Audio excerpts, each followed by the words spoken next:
It would not have been possible to produce all of the sessions and content for Punchback Print and bring you all of this content for free without the help of our amazing sponsors.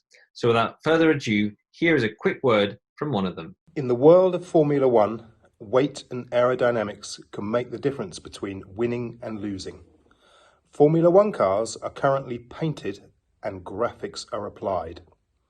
Over a lap, a vinyl sticker applied to the aerofoil can increase the lap time by 0.004 of a second.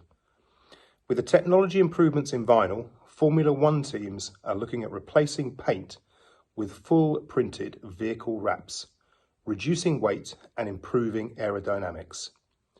Keep watching Formula One and see if you can spot a team with a full vehicle wrap next season.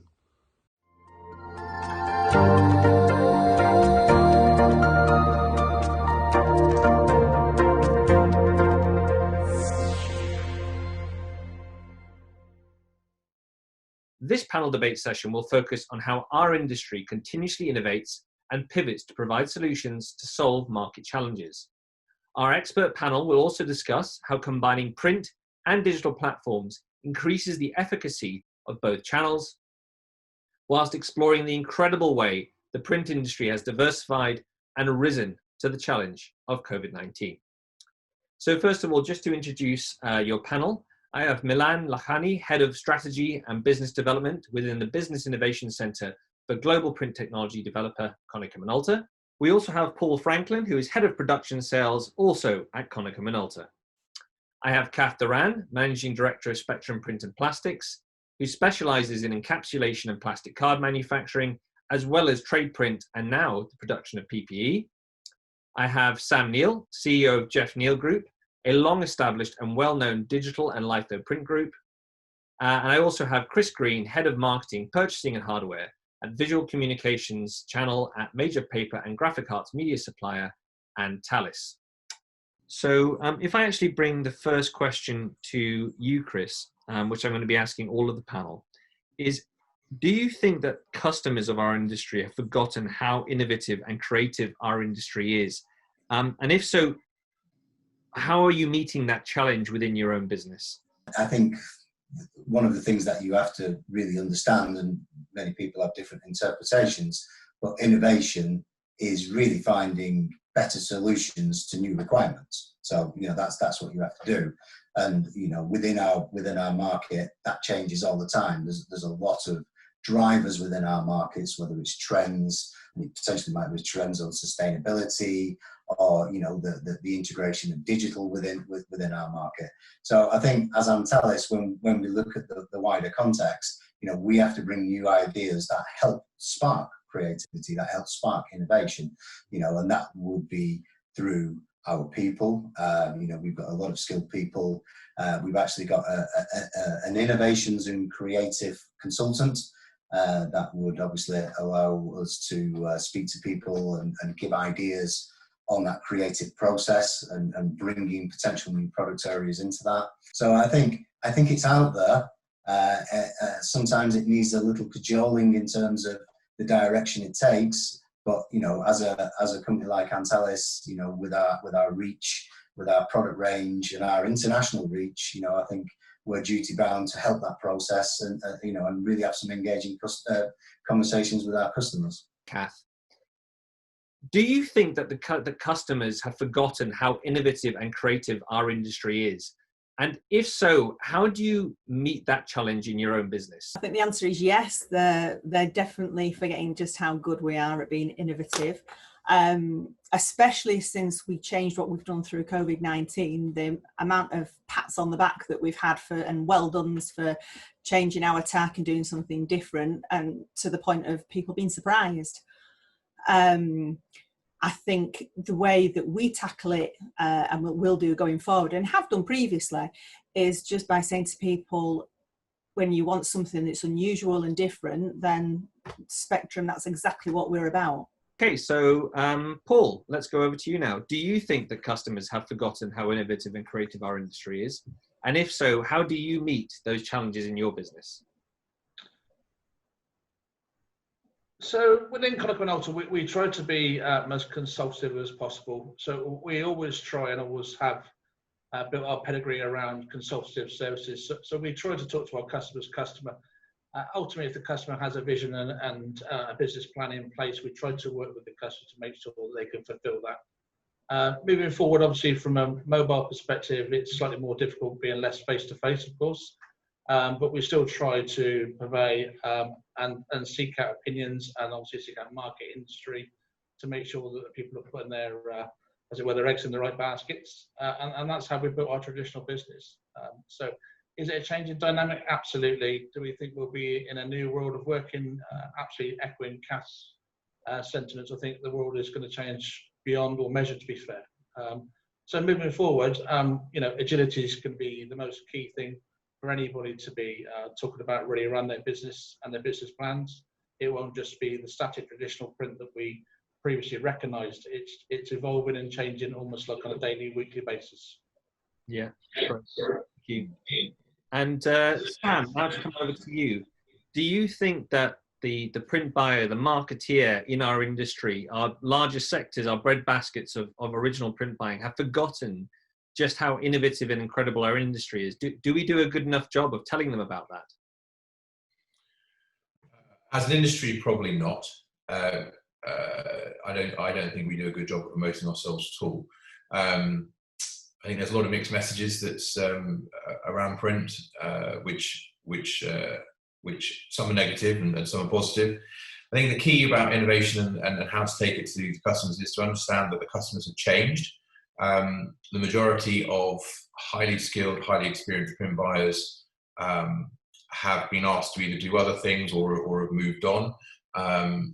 There hasn't been a huge amount of training in our customers for print buyers over the last decade, and the people that we engage with now, for as much as they are print professionals, and they certainly do know a fair amount, they are not the buyers that perhaps we saw 10 or 15 years ago. So we have to make sure our innovation is relevant, and we have to make sure we help them understand how it can help their business or help their marketing, and why it's relevant today and why it's relevant to them. That's key in delivering innovation. The other thing that COVID has done is allowed businesses like mine to focus on innovation internally and put some more time into our own processes, into our own projects that perhaps take a while to deliver. And over the last couple of months, we've been really been able to focus on those and move those forward. Those in turn then need to be reworded and reworked so that they become relevant for the customer. That's vital. Yes, and you are, out of all of the panel here today, you are most on the front line with actually dealing directly with the print buyer, the elusive golden egg of our industry. How do you meet that challenge within your own business of trying to educate your customers about how just incredibly technically creative you guys can be, and how our industry has all these amazing solutions if they only knew about them? Okay.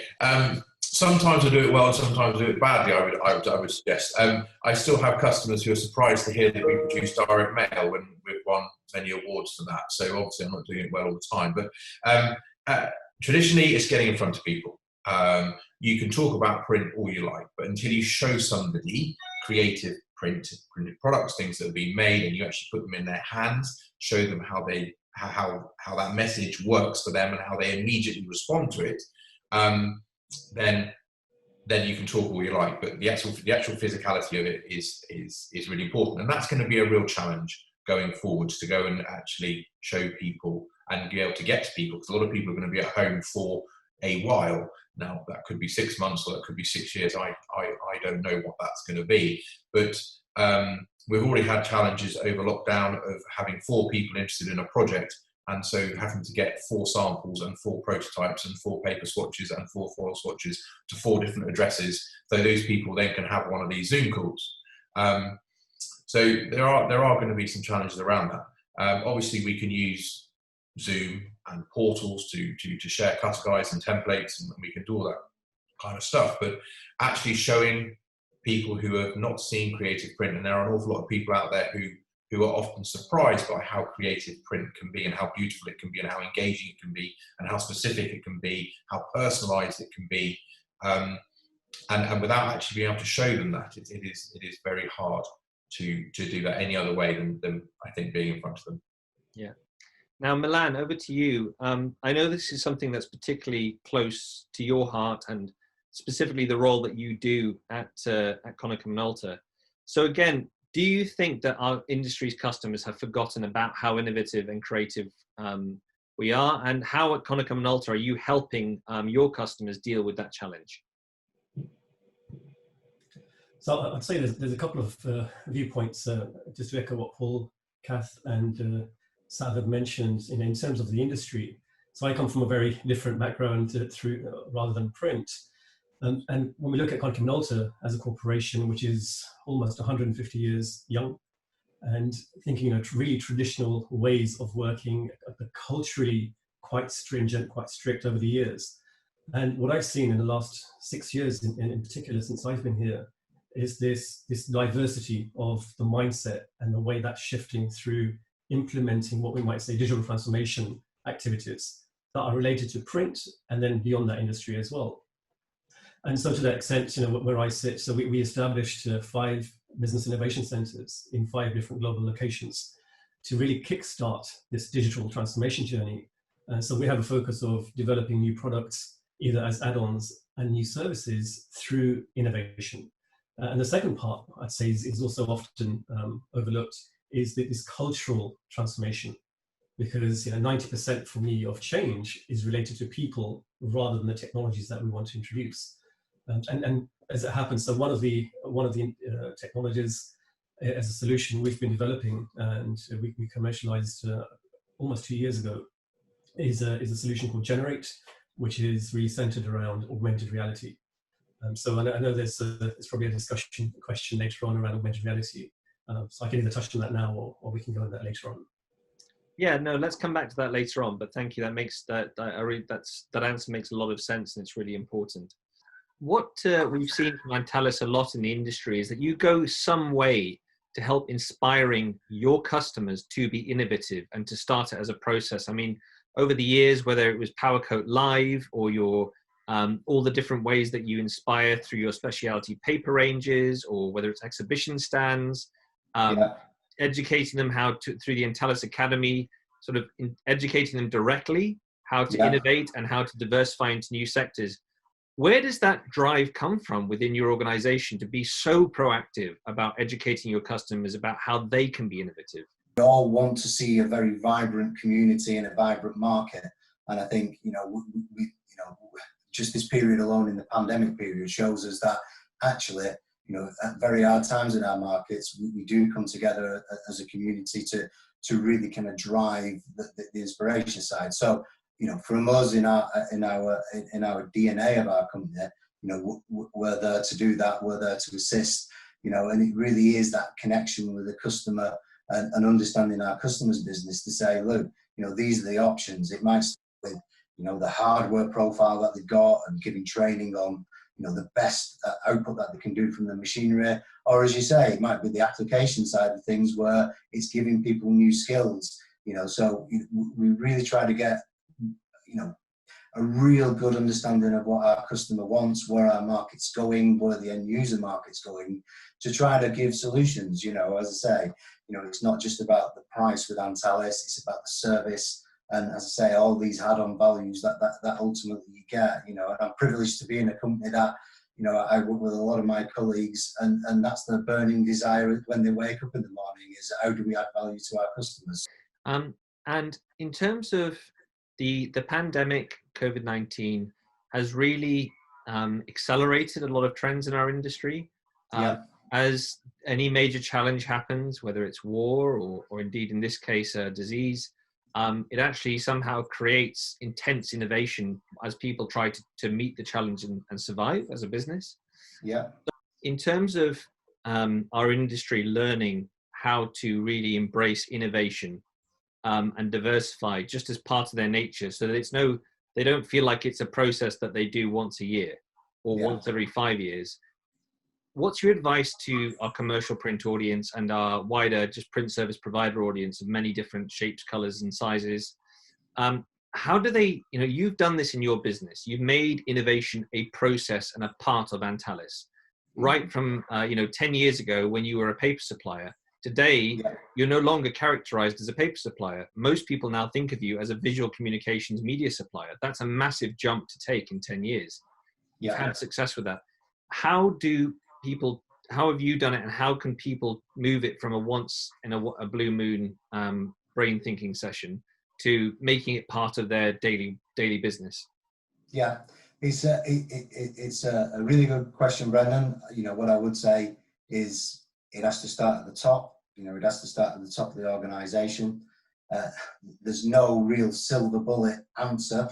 It's a lot of things that go into that development. It's understanding your business, understanding the people within your business, understanding that culture, and obviously to innovate, to change, and diversify means handling change. That ultimately is the starting point. And I think it's speaking to your customers, understanding where they're going, looking at your range of services, understanding what markets that hits, and then understanding the markets that you're looking to go into, and saying, right, okay, what takes me there? Is it do I have the right people? Do I have the right technology? Do I have the right customers? It's all this. It's a very introspective process that you have to go through. And as you say, it's not a once in a year, come on, let's all get in the boardroom and look at that. This is a everyday small changes to move towards that. Within our business, to move from, as you say, a traditional a paper market where the standard pallet profile, for instance, is a Euro pallet, to then look at different markets where you're then dealing with, say, for instance, logistics to transport sheets that are 2 meters by 3 meters or even larger. It takes time. It takes the engagement of every part of your business to say, yeah, okay, I understand the direction that we're going in now. And I have to say, it's in the clear culture of Antalis' business to say, really going back to 2012, we made a clear statement that said we wanted our business to have, obviously the paper side of things that we needed to remain there, but we wanted to grow within our visual communications and our packaging side. So it's setting yourself some ambitious goals as well to say, in a clear period of time, we want to be there. Right, let's work back and create that travel plan and get everybody's engagement and understand our customers and our markets and take those guys along with us as well. So it's a very, as I say, it's a very inclusive process that you have to take all of your business with you to do it, but it's very worthwhile when you get there. So now to move on, Milan, as an industry, we have continually innovated and are aware of how many innovative software solutions that can bring benefits like web to print software, for instance. But with emerging technologies such as virtual reality and augmented reality, is this something that can be adopted by our sector, and why? Yeah, absolutely. And I'd say, if I start off with providing a very brief description of what augmented reality is, and really just to kind of visualize how it adds value to the customer and in the end consumer or customer as well. And so if we think about augmented reality as an interactive overlay of digital information in a real world environment. So it can be, for example, adding digital content to printed material, and it can easily be created via an AR tool or a studio, as we might call it. And some examples include video, for example, audio, 3D models, interactive elements, web content, and the list is endless. What we've seen in the last couple of years in terms of verticals, we've selected 7 verticals that we'd like to really position where we see a growth opportunity, including, for example, education and training. And there's a huge opportunity, especially in terms of the different generations that are entering the education world. Marketing is quite obvious in terms of agencies as well. Print and publishing houses. We have a bit of a focus as well on retail, because retail is going through a huge shift, especially as we've all seen in the last few months. One area that people also don't really necessarily think about is, for example, NGOs and charities. So really creating social impact through the use of augmented reality. And the last couple of examples in terms of verticals are really around sports and leisure and travel and tourism. And especially now, we have to start thinking about different ways of engaging the traveller for travel and tourism. Benefits, there are many benefits in terms of asking the question of why something like augmented reality complements the physical print world. But I'll just touch on a couple for the moment. Firstly, it's a way of reaching out to a group of people that you may not even have interacted with before, because we know that more and more people are becoming accustomed to digital ways of thinking and doing. And from a tangible point of view, it's an increase in terms of user engagement. And last point is really to enhance the brand. We stand for being innovative, and the way we're showing it is by introducing something like augmented reality as a platform. Yeah, fantastic. And Paul, before I throw to you, just to give us an example from our own organization's perspective, we do a quarterly magazine called Innovation in Print Media and Marketing. And 2 issues ago, we chose to augment the front cover, actually using the AR technology developed by Konica Minolta. And it was an interactive front cover where there was a photograph of me and 2 commercial print business owners on the front cover. And when you scanned it, that cover burst into life, and I actually stepped out of the front cover and started talking to you directly about the project, the benefits of AR, and how it worked. We took that magazine to 3 separate shows and handed it out and showed the technology, all marketing shows, and the response we got just blew people away, that they didn't realize that physical print could be augmented in this way, and it really created quite a stir. We were very happy with that campaign. At the end of it, we'd had 13,000 individual interactions with that front cover. So I think that innovation helped us not only spread massively the word to the marketing industry about what print is capable of. I think for us, every single person who interacted with that front cover, it changed their mindset about how print can work as a route to market. So Paul, just come over to you. What benefits do you think innovations like AR in print can bring specifically to print manufacturers, print managers, but ultimately the end customer? So we believe as a business, Konica have worked hard traditionally with the consultative approach. So our message to our client is to our client, but it's also to our client's clients. We try to ensure that their digital communications to the market are relevant and tangible. So this would be no different from a direct mail campaign where we see personalization as the messaging point of the campaign tool. Augmented reality and the use of new technology has to be relevant and tangible to the person at the end of the paperwork. So it's great that we put content into these magazines and publications, but actually it needs to have a relevance in someone's lounge hall, whatever they're reading the content from. If they can scan the image, look at the image, if it jumps to the page, like you talked about earlier, Brendan, that needs to be a relevance to the market.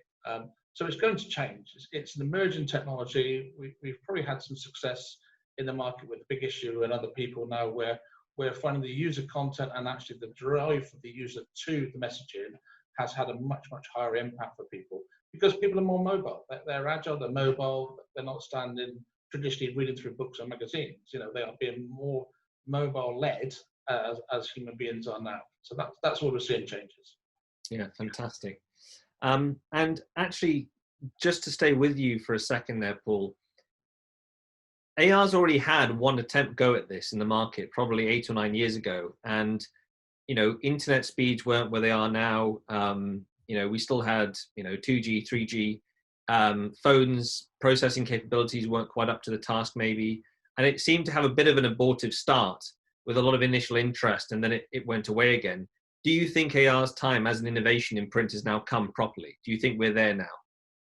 I think people need to review it. I think if you go back to the Pokemon Go days where there were the kids and hordes of kids running around fields trying to find a virtual Pokemon, we've moved on from that. I first saw this messaging in a Japanese company actually about 5-6 years ago where the messaging was on the packaging. So the Pokemon image was there, you scan the Pokemon and then it would come to life. Do I think it's got a place in the current market? Yes. The campaigns and the case studies and the relevance that we've seen. So Milan talked about some of the geographics and certain segments of the industry where it's worked. Virtualization your product or virtualization your message has to be relevant. So it's absolutely worth reviewing. Has it got a place? you've only got to ask our audience. Yes. Well, our audience is right here, actually, so let's ask them. Kath, if I come to you just to respond to this, before I come to you, Sam, is this something that you can see integrating into your product and service lineup in the future, the ability to augment the print products that you create as a service that you white label and move on to your customers? I'm not sure how we're going to be able to bring that in at the moment, because I must admit, with where we are with the personalization that we do and its barcodes and account numbers and that type of thing, how that would actually fit with our customers. But I can see it going forward. I think the chance now, because not technology, the people's understanding of technology has moved on so much over these last 4 months. People that would have never used Zoom or other certain things on the internet are so far more advanced now with what they do, that I can see how we would perhaps be able to bring this into what we do.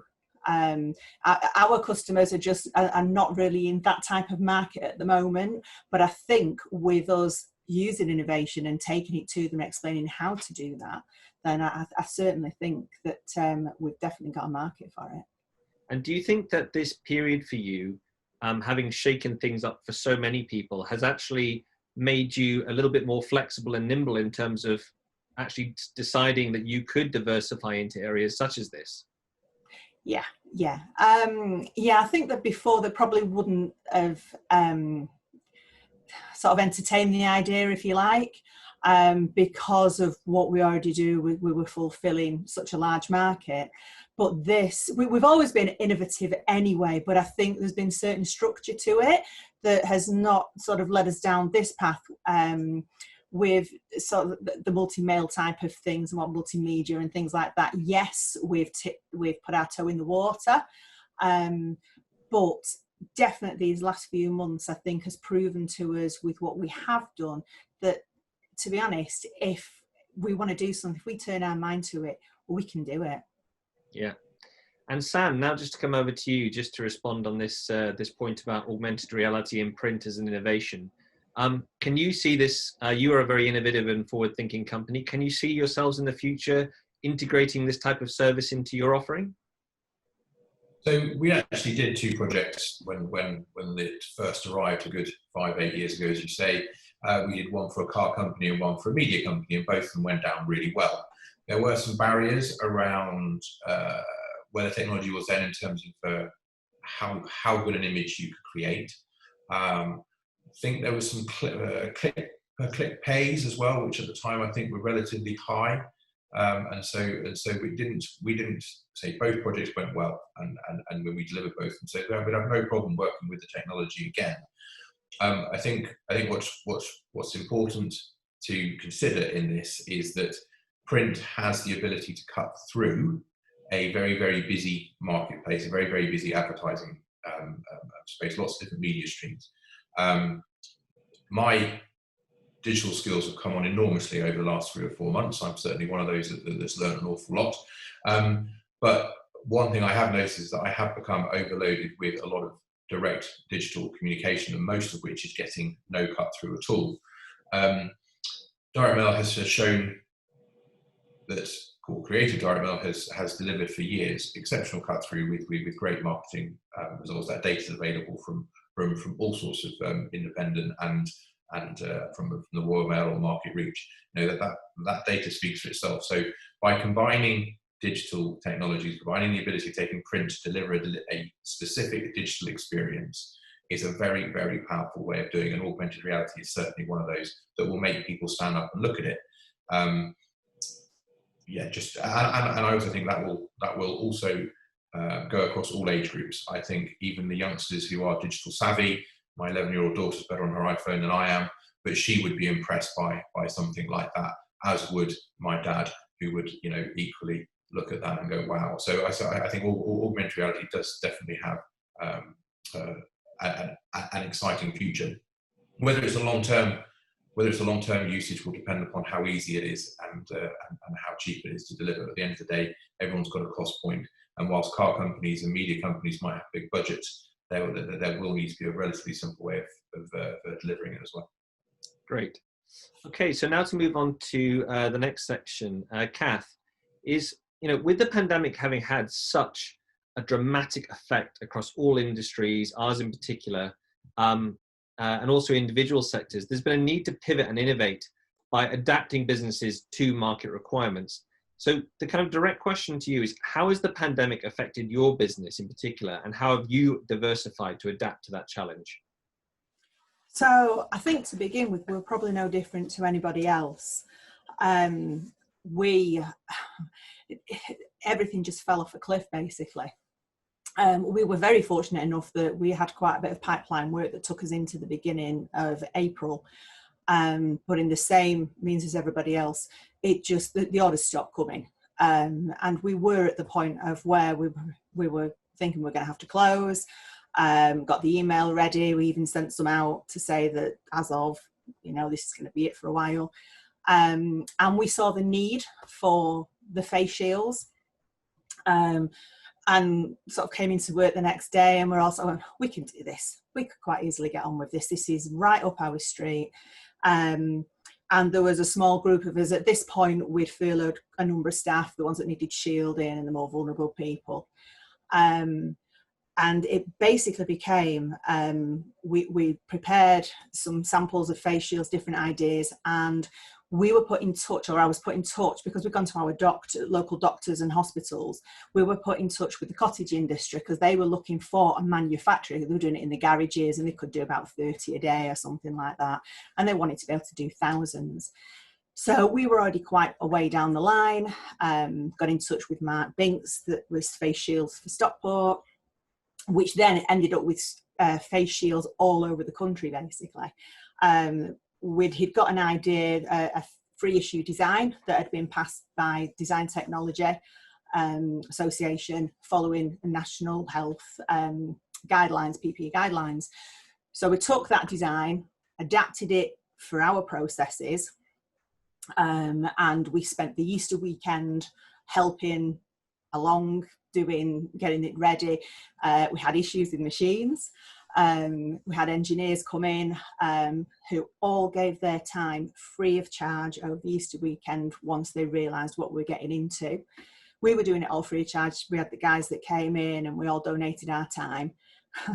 But it grew massively to the point where we were going to go bankrupt if we carried on. So we sort of said, right, we're going to have to do something commercially. So we carried on helping the cottage industry at cost. But at this point, word had got out, people knew what we were doing, and the orders were coming in the thousands. And everything basically went 100% PPE for us. There was no other of our normal work. It was all PPE. Wow. And did you have to invest in new technology and machinery as the period went on? Did you have to bring it, or did you fully just innovate and adapt with the machines you had? We adapted with what we had. Yes, we had to have new cutting forms made and things like that, but that's everyday work for us. That's nothing unusual. The interesting thing was that there seemed to be two very distinct sets of people. There were the companies that had to close the doors because there was nothing they could do, or those that had managed to stay open and were incredibly busy once we'd found each other, and there seemed to be just a little network going on. So we found our form people, worked with them. It was a new company to us because our existing company had closed down during this pandemic.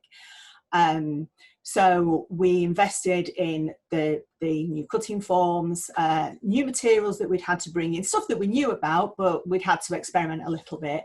But basically, we adapted what we'd got with the help of some of the engineers, as I say, that came in and helped us. Fantastic. And what was the experience like was there a process to your innovation? Was it because of all of these skills that you've had in-house already about how you innovate already with products? Did those come in good use?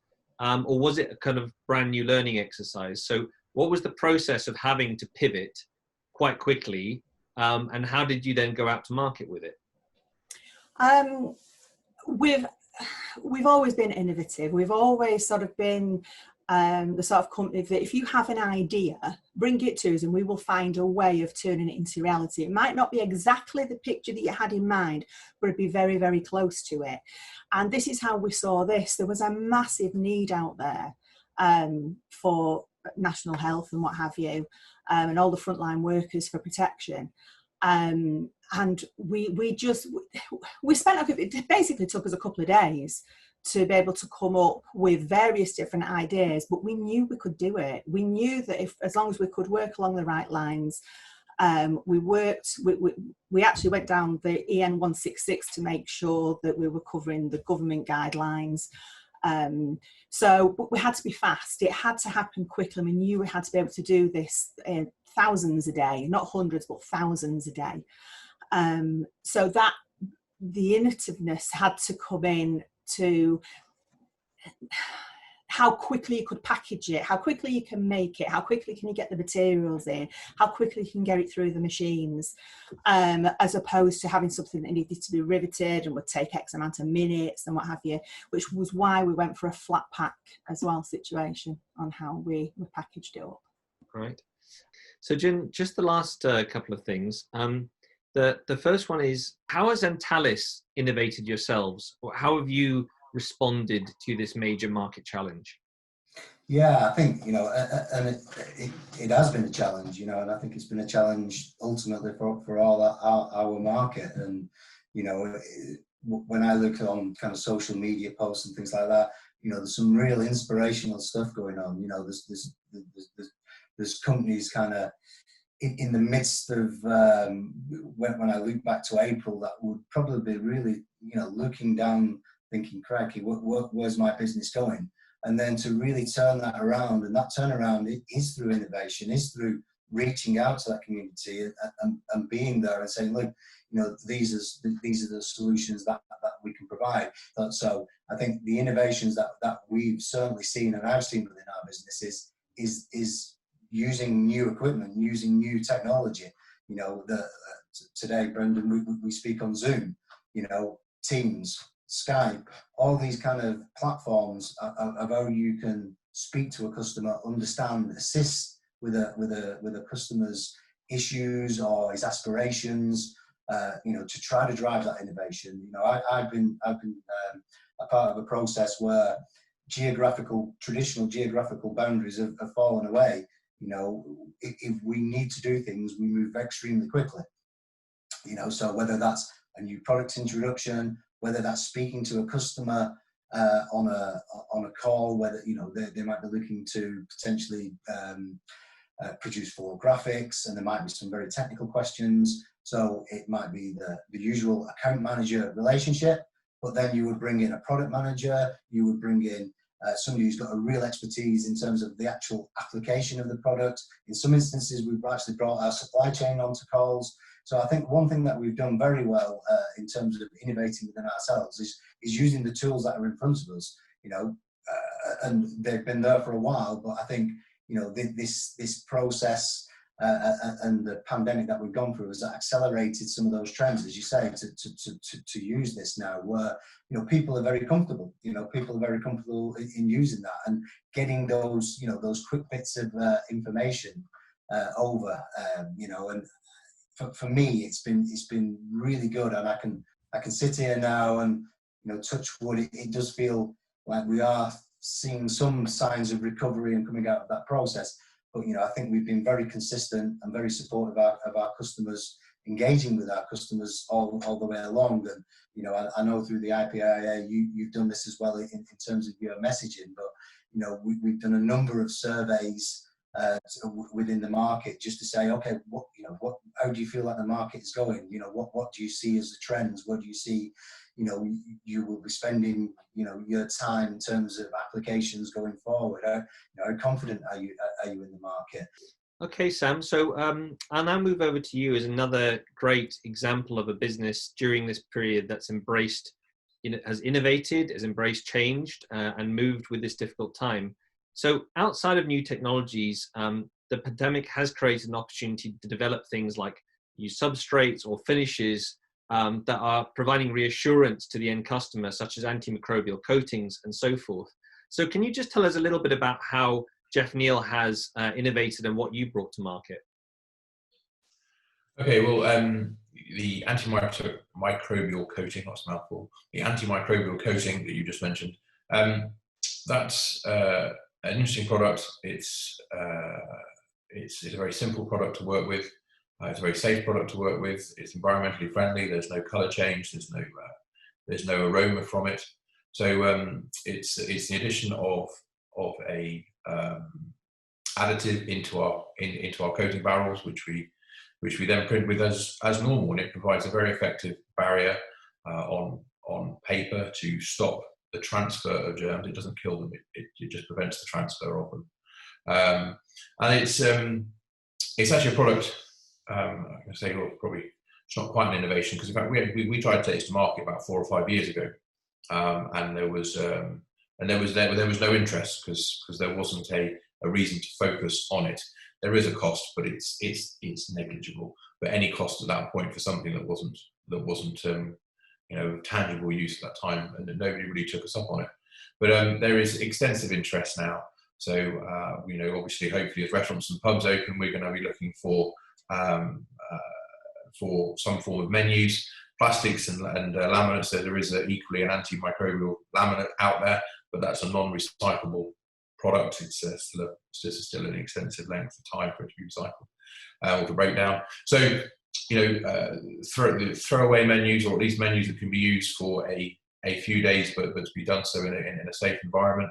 Magazines are going to be magazine covers in particular are going to be areas of interest for this, as well as direct mail people, because there will be people who touch the post in between. And almost any piece of print, anything on paper, should probably end up with this coating on it, and it's a very simple thing to deliver. So how have you found the process of now rolling this out? How has been the market reaction to it? Where are there specific sectors that are particularly you've seen interest in? How's the rollout gone? So selling at the moment is not the easiest thing in the world to do, because a lot of people are focused on the immediacy of getting their businesses COVID secure. There's an incredible amount of people on furlough, and businesses are not spending a huge amount of money on non-essential communications, on marketing. So there is an enormous amount of interest across all sectors that I've spoken to, but actually getting uptakes, actually getting serious uptakes is we've produced a fair amount of work on it, but it still needs to go through an approval process. You've got people's bosses who are not particularly focused on this at the moment, etc. So, but I expect to see, as things return to normal, more and more to normal, and as September comes along, I think we will see quite a high usage of this, as people understand that it's very cost effective, it's very easily done. There are no negative environmental effects, etc. So I just think that people will take that up. And for the professional marketeers, brand managers, procurement professionals that we have listening to this session and who are with us today, this is another case study, as we've seen with Kath, about how the print industry, people put it in a box, I think, often. And when I've been out at trade shows speaking to individual marketeers about what their perception is of the print industry manufacturers, it is, I would say, fair to say that it's very black and white in a box, that I have a print campaign that I want to deliver, and when I come to the point where I want to deliver it, I'll contact some printers for prices. But our industry is so much more than that. And just with these two case studies, with what Konica Minolta are doing with AR, what Antalis have been doing with its entire development of all of its substrates and exhibition booths and everything else it's been doing, what's your message to the professional marketeer about how, if they come to you're actually a consultant for them? You're not just a manufacturing a print factory.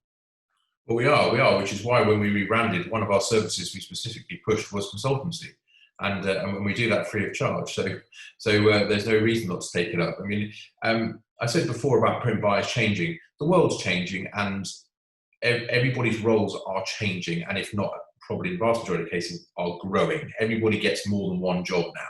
So the responsibility of understanding print, be that paper, be it plastics, be it materials, be it machinery, be it what's possible, be it even postage, delivery options, freighting around the world, that responsibility sits with us. We know that. We spend hours, well, in fact, days of every week making sure that we're doing that right. We're the guys who turn up to the paper launches, what's new, what's different. We spend time understanding what Heidelberg or Konica Minolta or GF Smith are bringing to market. We make sure that we know that, so that knowledge but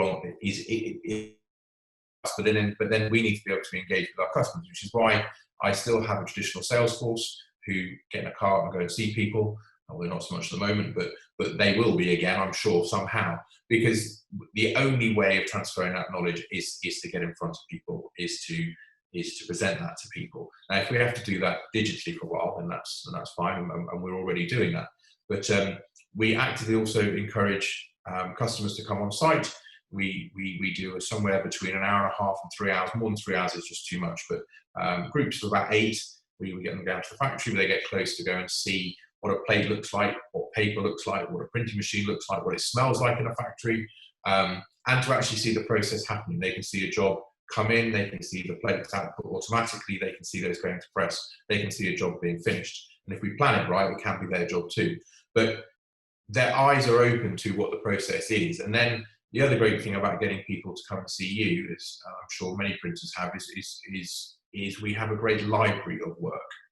I can put a suitcase together and come and see you, or I can show you some stuff online, but there's nothing quite like being able to flick through my bookcase or my cabinets of samples and stuff for inspiration.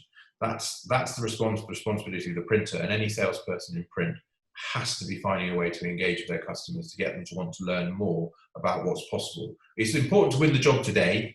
Commercially, we've all got to win that job today, of course we do. But that relationship's got to go further, and you've got to find a way of convincing your customers, and the customers equally need to find the time to actually come and spend some time with us. Yeah, fantastic. And I think at this point, I just like to remind everyone who's watching this session, its title is In the Eye of the Storm, How to Diversify and Embrace Innovation. And the print industry isn't just in the eye of the storm in regards to COVID. We've also been in the eye of the storm of rapid and massive industry change over the last 2 decades. And there is no accident that Sam and Kath are 2 perfect examples of how to embrace change and innovate. They both run successful businesses, and the common denominator for both of these businesses is that they have realized long ago that their product is not necessarily ink on paper. Their product is solving their clients' challenges and problems so that they can grow their business.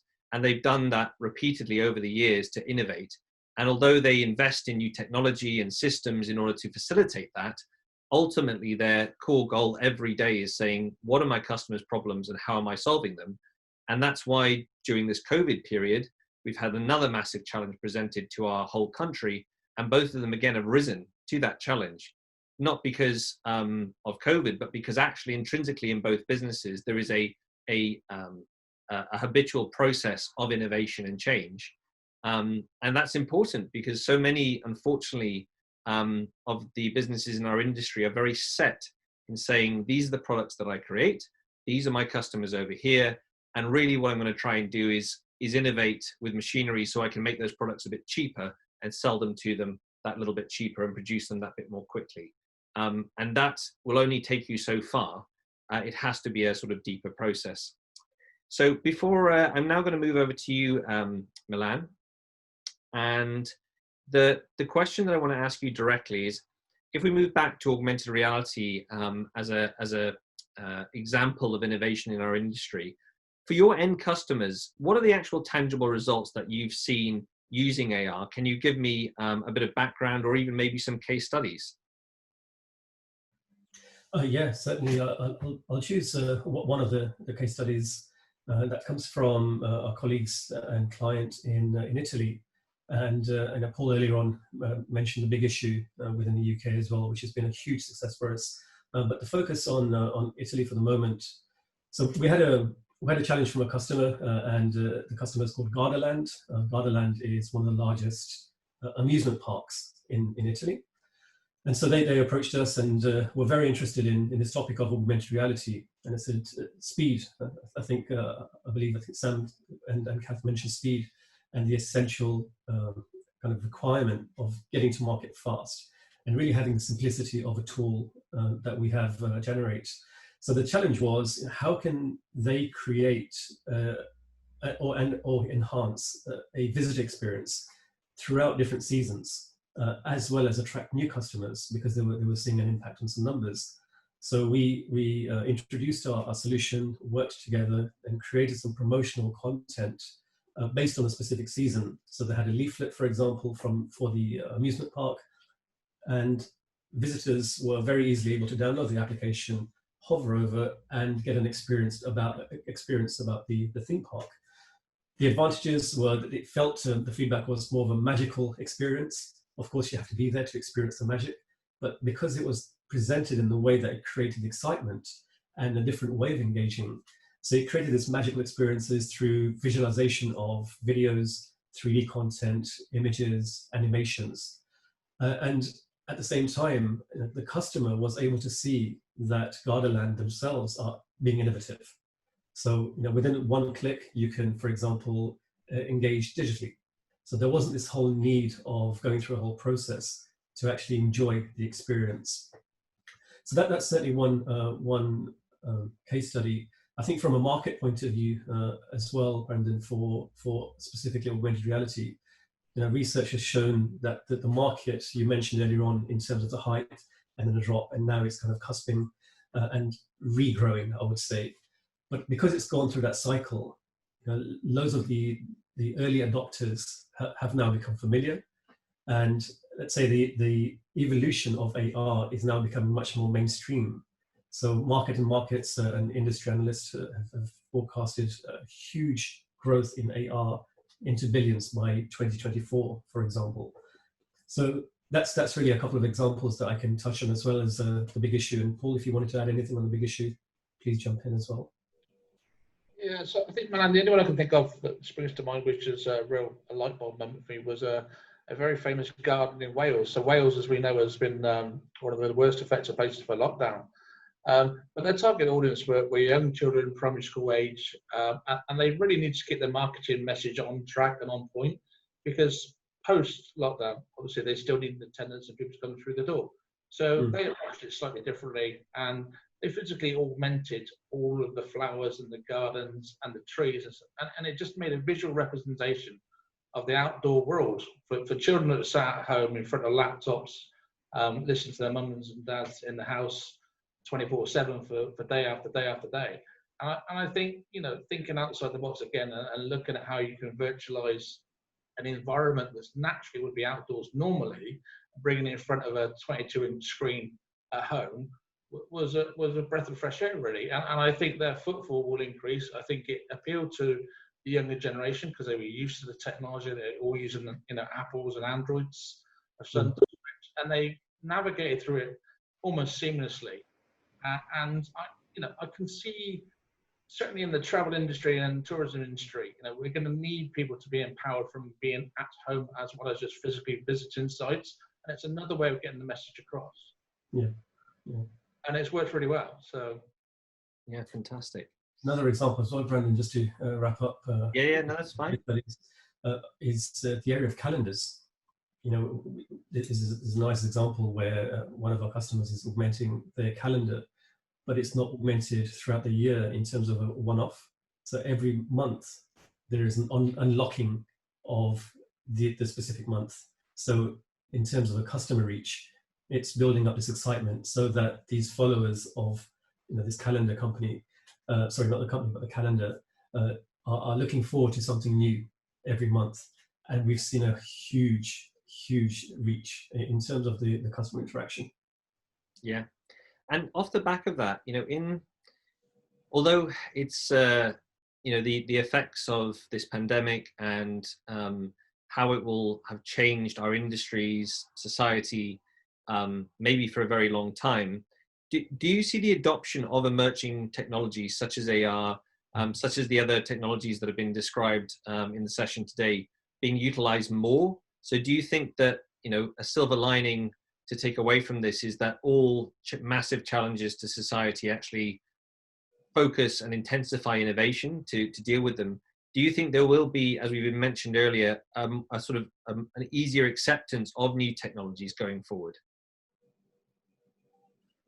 So I think there's the acceptance, yes, because of this rapid, I'm calling it the world's biggest remote working experiment in the last 3 or 4 months. And we've all had to adapt. And in fact, the majority of us have been able to adapt very, very rapidly.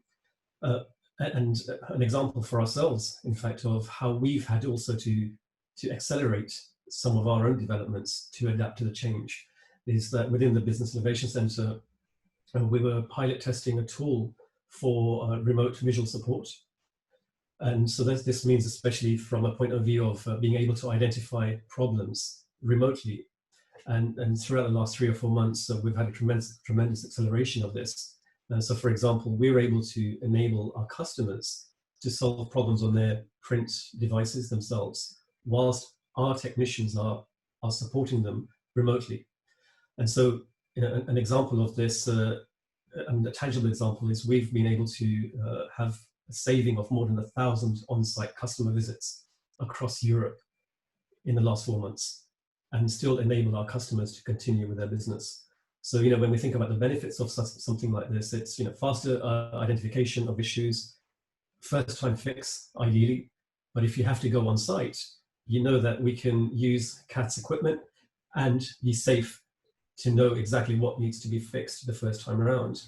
And we've seen this in terms of the hard benefits, the softer benefits, which are also equally important: CO2 emission savings in terms of travel, the employee well-being, to save them a round trip of 3 or 4 hours. And in fact, just last week, because we've seen the adoption from our customers in terms of the customer satisfaction, we're now enabling and offering this solution for our customers to also use for their customers for free for the moment. Just to now move, I've got Sam who wants to come in on that point. Sam? Yeah, I agree wholeheartedly on that. And it's really important that in an industry that has been pushed really, really hard for the last, you said 2 decades, but certainly for a long time, to improve in every aspect that we do. Innovation for us, we can become a little bit like, well, we're struggling to think of something completely new. And how do you take that to a customer and they go, this is completely new? They must have seen everything before. What we have to remember is that there is a huge diversity of customers out there and businesses out there who will not have seen a lot of the innovation that we've worked on over the last 5 or 10 years. And so although it's not necessarily new to us, because innovation with me means hand in hand, it is brand new, it is genuinely very hard to do something completely brand new in print that nobody else has done before. But to take that innovation to customers, it makes it new for them. There is a lot of value in that. So it is important to remember that innovation that you already worked on is also worth bringing out as well. It isn't just the absolute latest thing that we have done this week, this very day. Yeah, no, thank you very much. That's a really important point. Thank you to one and all for your time today. I think it's been a very valuable session. I think a lot of very interesting ideas have come out of it. And hopefully what everyone's taken away, if nothing else, is that the need to look at your business processes and understand that if they haven't changed for more than a year, there is a strong need now for you to completely evaluate your business, what you produce, what your customers want. And really, it needs to be customer-led. You need to go out to your customers, consult with them, and find out what it is that actually is driving their businesses and what they need today. And that's become even more important because what they need has changed massively from 3 to 4 months ago. And I think it's also, I hope that all of the professional marketeers, brand managers, and procurement professionals that have been listening to this session also take away a deeper and more rich understanding of just what our industry is capable of, and that the next time they are approaching a project or looking at a project to deliver a campaign for their customer, that print is not an afterthought, but is central to that campaign. So thank you very much, one and all, and we will see you on the next Punchback Print session.